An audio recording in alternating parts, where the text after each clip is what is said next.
21-year-old Janelle Hampton and his Uber driver, Andrew Stiller, were riddled with bullets during an ambush-style shooting on Lundy Gras. Stiller's devastating injuries caused him to crash onto the interstate and into a passing car, injuring the 3 people inside. But the gunman wasn't done.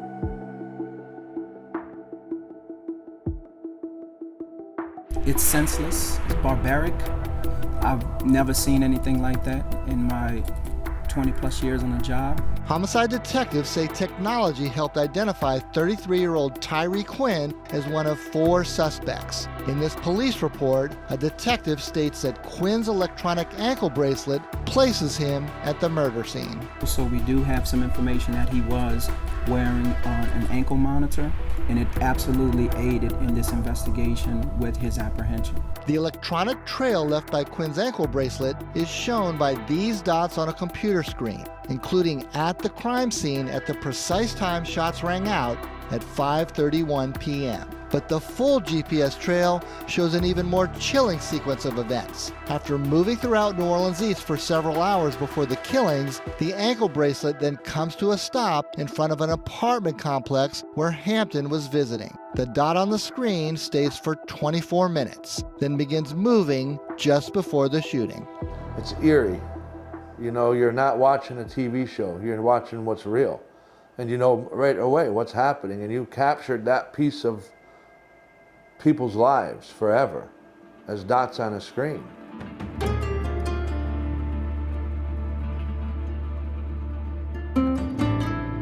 But Quinn's case was not like most cases in which electronic monitoring is ordered by a judge, with conditions such as curfew or home confinement.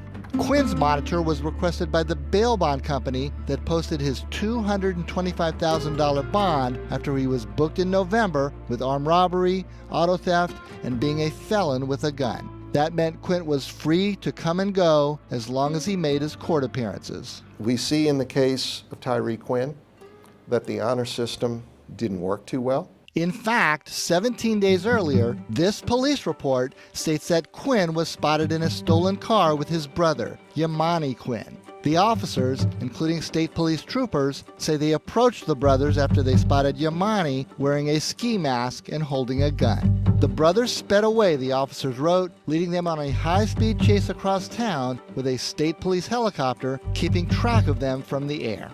The police car chase ends here. Yamani jumps out, but is captured a short distance away.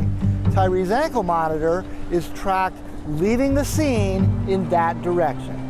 The track of the ankle bracelet matches precisely the narrative in the police report, including the chase hitting speeds close to 100 miles an hour. Officers say they recovered a gun and a stash of drugs, including cocaine and fentanyl, from Yamani. He was booked accordingly, but efforts to find and arrest Tyree seemed to end right there. Had they arrested him for that, it's possible that he may not have been out on the streets to commit the murder on February the 20th. But using the tracking system, we were able to reconstruct his electronic trail that night, pinpointing the device's location before, during, and after the chase. And they've got Tyree second by second in this police chase, 17 days before the killing. You discovered this, and I think NOPD is going to jump all over it. But you clearly put these together.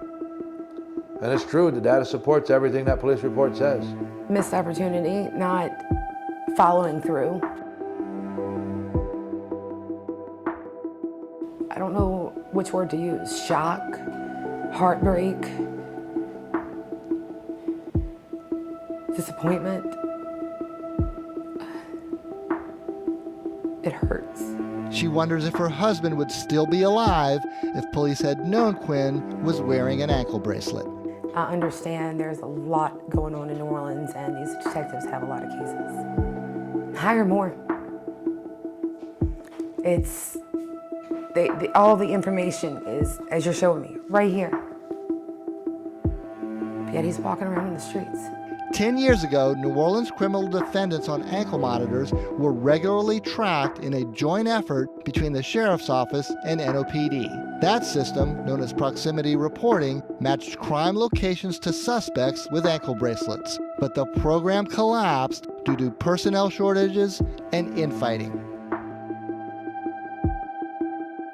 This technology, as important as it was in 2014 and 15, is even more critically important because of the manpower crisis right now. For its part, ASAP is doing just that. The company has given anyone in law enforcement access to everyone they are tracking. So far, 37 NOPD officers have been given passwords and training. Within a week of doing the full city training, 4 people, they were able to solve 4 crimes based on proximity reporting. That training came after the Tyree Quinn case. But when we looked backwards at Quinn's bracelet, and with the click of a computer mouse, we found one location pop up over and over again. This apartment complex in the east. After escaping the police chase, after the killings, and on the morning he was arrested, this is where Tyree Quinn ended up. The tracking technology made Quinn easy for officers to find and take into custody. Several grieving families wished that somebody had been looking for him earlier.